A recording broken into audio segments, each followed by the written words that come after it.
Humingi kayo sa Diyos at bibigyan kayo. Hanapin ninyo sa Kanya ang hinahanap nyo at makikita ninyo. Kumatok kayo sa Kanya at pagbubuksan kayo. Sapagkat ang lahat ng humihingi ay nakakatanggap.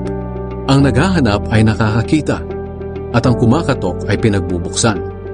Kayong mga magulang, kung ang anak ninyo ay humihingi ng tinapay, bibigyan ba ninyo ng bato? At kung humihingi siya ng isda, bibigyan ba ninyo ng ahas?